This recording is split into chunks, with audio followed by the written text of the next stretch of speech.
안녕하세요. 저는 지금 소면 공장을 운영하고 있는 40대 중후반 여자입니다. 삼형제를 제치고 막내 며느리인 제가 시아버지로부터 이 공장을 물려받아 하고 있다는 사실을 알면 모두들 놀라시곤 하죠. 저와 저희 시아버지의 기막힌 인생 이야기 한번 들어보실래요? 저희 시아버지는 젊으셨을 적 작은 방앗간을 하셨는데 장사 수완이 좋으셔서 매출이 어마어마하게 늘었다고 하세요. 그래서 넓히고 넓혀 소면 공장을 차리셨는데 아버님의 경영 스타일이 독보적이다 보니 수출도 잘 되어 연매출 200억까지 될 정도로 사업이 잘 되셨어요. 나중에야 잘 되었지만 초반에 사업 규모 늘릴 때는 허리띠도 졸라맬 정도로 좀 힘드셨다고 하던데 딱 그때 어느 참하고 선한 여성분을 알게 되어 사랑에 빠지시고 바로 결혼을 하셨다고 하네요. 그분은 아버님의 뒷바라지를 묵묵히 하셨다고 해요. 그리고 길가의 작은 들꽃도 함부로 꺾지 않으실 정도로 마음이 여리시고 착하셔서 조금은 와일드했던 아버님이 그분 영향을 받아 많이 너그러워지고 선해지셨다네요. 그렇게 그분과 알콩달콩 10년 정도를 사셨고 두 분이 서로 의지하며 안정적인 관계를 유지한 덕분인지 날이 갈수록 매출액이 늘고 사업 규모가 커져 누가 봐도 돈 많은 소위 부자가 되셨죠. 3층짜리 거대한 저택을 지었고 당시는 드물었던 고급 대리석을 이태리에서 직수입해와 인테리어하고 정원도 으리으리하게 가꾸어 사셨죠. 그렇지만 한 가지 걱정거리가 있었는데요. 아버님과 그분 사이에 아이가 들어서지 않는다는 거였죠. 아버님은 그분을 너무나 사랑하셨기 때문에 그냥 우리 둘이 손잡고 늙으면 그만이라며 순애보적인 사랑을 표현하셨다네요. 그러다 정말 기적적으로 10년 만에 아이를 갖게 되셨고 시아버님이 눈물을 펑펑 흘릴 정도로 행복해 하셨답니다. 그러나 정말 한순간에 그 행복이 깨졌답니다. 저의 시어머님이 두 분의 앞에 나타나신 지 불과 반년 만에 그 애틋했던 관계가 깨지고 마셨다네요. 시아버님의 공장에서 일하시는 총무부장 딸이 바로 시어머님이셨대요. 시어머니는 당시 20대 초반이셨는데 아버지 일 도와드리러 온다는 핑계로 공장에 드나들었고 시아버님과 자주 마주쳐 사랑에 빠지셨다고 하네요.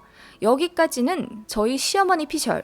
이건 저희 시어머니가 듣기 좋으라고 순화해서 저희한테 말씀하신 거였고 그 내막은 소름 끼칠 정도였죠. 나중에야 알게 된 사실이지만 시어머님은 저희 시아버지의 재산을 노려 의도적으로 접근하셨던 거죠. 그건 그렇다 치고 어떻게 이혼까지 하게 만드셨냐면요. 시어머니가 아주 교활하게 거짓을 꾸며내셨다네요. 공장에서 오래 일하셨던 분들의 뒤늦은 증언으로 알게 된 사실이에요. 시아버지를 예전부터 호시탐탐 노리고 있던 시어머니는 아버님의 전처가 임신하자 조급함에 어쩔 줄을 몰라 했다고 하네요. 그래서 알고 지내던 어느 20대 후반 젊은이를 꼬셔 자기 애인인 척 시키는 대로 하면 500만 원을 준다고 했답니다. 그리고 시어머니는 시아버지 앞에 찾아가 아주 처연하게 울며 이렇게 연기를 하셨다네요. 사장님, 제 애인이 사모님과 바람이 났다고 해요. 저는 애인이라 헤어지면 그만이지만 사장님은 10년이나 같이 산 부인인데 이 사실은 아셔야 하지 않겠어요? 임신하셨다죠? 그 아이 제 애인의 아이랍니다. 뭐라고요? 아니, 그 말을 나더러 믿으라고 하는 거요? 사모님 저녁마다 1시간 정도 집 비우시죠? 그때마다 제 애인 만났다고 하네요. 아니요. 그건 3년째 우리 동네 부모 일은 불쌍한 애들 저녁밥 챙겨주러 가는 것이오. 아니에요. 그렇게 나와서 제 애인 만나셨다고요. 그리고 10년 동안 사장님과 임신이 안 되셨다는데 어느 날 갑자기 된 것도 이상하지 않으셨어요? 제 애인 아이가 틀림없어요. 사장님이 안타까워서 그러니 제발 믿어주세요. 그러면서 500만 원의 영혼을 판 젊은 남자를 데리고 와 삼자 대면을 시켰다더군요. 그 젊은이가 무릎을 꿇으며 사실 사모님과 내연한 지 1년 정도 되었고 저녁마다 동네에서 만났다. 그리고 사모님이 아이를 갖고 싶은데 사장님이 아무래도 무정자증 같다며 도와달라고 해서 적극적으로 관계하기 시작했고 바로 임신하신 거다라는 구구절절 거짓을 연기했고 홀랑 넘어간 시아버지는 극도로 분노하며 사실관계를 따질 이성도 잃으신 채 그대로 집에 가 전처분의 멱살을 잡고 집 밖으로 쫓아내셨다고 해요. 뒤통수를 맞아 아무것도 안 보인 채 분노와 경멸에 휩싸인 아버님은 전처께서 뭐라 해명해도 듣지도 않고 그렇게 헤어지셨다네요. 자신을 믿지 않는 시아버님에게 실망하여 슬픔을 안고 그렇게 지역을 떠났고, 시아버지는 술에 빠져 공장 운영도 소홀하신 채 폐인처럼 지내셨다고 해요. 그런 시아버지를 사람처럼 구제해준 게 지금의 시어머니였고, 의지할 곳 없는 시아버지는 그렇게 여우같이 때로는 입안에 사탕처럼 달콤한 말로 구슬리는 시어머니에게 홀랑 넘어가 재혼을 하게 된 거였죠. 그리고 삼형제를 낳으셨어요. 막내 아들까지 낳았을 즈음 공장의 총무부장, 즉 아버님의 장인어른이 그간 20년간 공장 돈을 빼돌려 12억을 횡령한 사실을 알게 되었고, 그 전말을 파헤치는 과정에서 주변 증언자들의 시어머니에 대한 이실직고가 있었답니다. 시어머니가 거짓으로 판을 꾸며 전처를 쫓아내게 만들었다는 극악무도한 사실을 말이에요. 모든 사실을 알게 되자 시아버지는 거의 쓰러지기 일보 직전으로 충격을 받으셨고, 시어머니는 무릎을 꿇으며 사죄하셨답니다. 그런데 이미 삼형제도 낳았고 아이들은 죄가 없다며 눈물로 호소한 덕분에 겨우 이혼은 면하셨지만, 그 이후로 시아버지는 시어머니를 부인으로 대접하지 않으시고 투명인간 취급을 하셨죠. 시어머니도 처음에만 죄인처럼 숙여 지내셨지만 시간이 어느 정도 지나자 아예 가면을 벗고 더 기고만장해지셨다고 해요. 본성이 나오셨던 거죠. 아들 삼형제는 모두 시어머니를 닮았는지 허구한 날 사고만 치고 다니고 아주 문지아처럼 살았습니다. 큰아들은 공부도 못해서 맨날 꼴등만 했고, 다 커서는 제 앞가림도 못하면서 외제차, 슈퍼카 수집에만 관심이 있어서 맨날 시아버지한테 돈 달라고 조르고 어쩔 때는 협박까지 해서 돈을 타내 펑펑 쓰고 다녔어요. 둘째 아들은 그나마 공부는 잘했지만 학교에서 친구들을 악마처럼 괴롭히며 폭력을 행사했고, 어느 날은 같은 반 친구를 거의 실명 위기까지 만들어놔서 시어머니가 급히 돈으로 막아 소년원까지는 간신히 면했죠. 성인 되자마자 유학한다는 핑계로 동남아에 가서 인도네시아, 필리핀 여자들 4명을 임신시키고 도망왔다고 하네요. 그 뒷수습하는 데 필요한 돈이 거의 5억이었고 모두 시아버지가 처리해 주셨죠. 그렇다면 막내 아들은 어땠냐? 그런 가정 환경에서 어떻게 잘 자랄 수 있었겠어요. 제 앞가림 한다고 공부도 곧잘해서 명문대에 들어는 갔지만 비도덕적인 가치관이 확립된 채 성장해서인지 매일 바람을 폈고 타인을 속이며 사는데 능숙한 사람으로 자라났죠. 네, 바로 그게 제 전 남편이에요. 맞아요. 저는 이 집안의 막내 아들과 결혼했었던 사람입니다. 저는 발레를 전공했었으나 큰 대회를 앞두고 발목 부상을 입어 어쩔 수 없이 발레를 포기하고 부모님의 등살에 밀려 신부 수업을 받아 이 집안의 며느리로 들어오게 된 사람이에요. 저와 남편 모두 부모님들의 결혼시장에 팔려나와 비슷한 수준 집안이라는 이유로 억지로 매칭되어 결혼하게 된 것이죠. 그럼에도 불구하고 서로에게 이끌려 나름 절절히 사랑을 하고 결혼하게 되었어요. 남편이 뼛속부터 바람둥이라는 사실을 전혀 모르고요. 뒤늦게 남편의 바람을 알게 되었지만 저희 친정은 많이 보수적인 분들이기 때문에 이혼은 절대 못 시킨다는 주의셨죠. 당시 이혼하면 갈 곳 없다 생각했던 저는 그냥 이대로 이 집에 뼈를 묻어야 하나 생각했습니다. 남편의 바람은 상습적이었고 저는 스트레스로 인해 임신이 되지 않았어요. 그런 저를 유일하게 보듬어 주신 분이 바로 시아버지입니다. 둘째 아들은 장가가지 않아 며느리라고는 첫째와 셋째 며느리뿐인데, 첫째 며느리는 대놓고 돈만 밝혀 시아버지가 아주 싫어하셨죠. 그런 집안 사람들에 비해 저는 딱히 세속적인 사람이 아니었어요. 돈보다는 가치를 좇았죠. 발레 관두고 나서는 사회복지와 세계 소외층에 관심이 많았기에 그런 쪽을 공부하고 봉사도 많이 했었죠. 아버님의 공장이 많이 바쁘실 때 저만 유일하게 아버님 공장 일을 도와드렸고요. 저는 경영 쪽의 문외한이라 영 다른 세상이라 생각했는데 의외로 실전에 나가보니 재밌더라고요.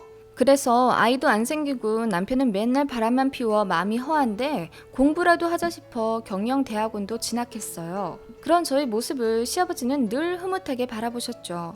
어느 날 공장에서 점심을 먹다가 제 손을 잡으며 내가 유일하게 우리 집에서 아끼는 게 바로 우리 막내 며느리야. 어떻게 이런 보물이 들어왔을꼬. 우리 막내 아들놈 때문에 심란하지? 내가 대신 사과하마. 나중에 꼭 갚을게. 이거 그냥 하는 말 아니다. 하셨죠. 저는 시아버지가 참 딱하게 느껴졌어요. 늘 불호령을 치시고 가족들에게 눈길도 안 주시는 분 같았지만 아버님의 진한 상처를 알고 나니 참 안타깝더라고요. 그래서 저도 아버님을 잘 따랐죠. 아버님을 인간적으로 보듬어주고 싶다고 느낀 결정적인 사건이 있었어요. 제가 결혼하고 3년 됐을 때쯤 아버님이 정원 구석에서 엉엉 울고 계시더라고요. 시어머니가 놀라서 달래드리니 아버님이 뿌리치시며 혼자 있게 두라고 하셨어요. 그러면서 다 너 때문이다. 너 때문이야 하시며 시어머니를 원망하시는데 당시에는 전처를 아직도 못 잊으신다던데 그래서 그러시는구나 싶었죠. 저도 사정을 어느 정도는 아니까요. 그런데 알고 보니 아버님이 전처의 행방을 계속 뒤에서 알아보셨다고 해요. 그리고 마침내 물어물어 몇십 년 만에 알게 되신 거죠. 전처분의 아이는 너무나 당연히 아버님의 아이가 맞았고요. 남해의 어느 작은 시골에 쓰러져가는 성당에서 아이를 낳으셨다고 해요. 그렇게 아이를 낳고 성당에서 청소일을 하며 힘들게 아이를 키우셨는데 아이가 3살 정도 될 때쯤 혈액암 선고를 받으셨다네요. 그리고 반년 정도 힘들게 투병하다 돌아가셨다고 해요. 그리고 그 아이는 처음엔 성당에서 보호했는데 성당이 문을 닫게 되자 고아원으로 옮겨졌고 그 이후의 행방은 모른다네요. 기록이 안 되어 있어 찾을 수가 없다고 해요. 사실을 알게 되어 아버님은 가슴이 찢어질 듯한 아픔을 느끼셨고 이미 벌어진 일이라 수습할 수도 없었기에 그렇게 웃음을 모두 잃고 살아오시게 된 거였어요.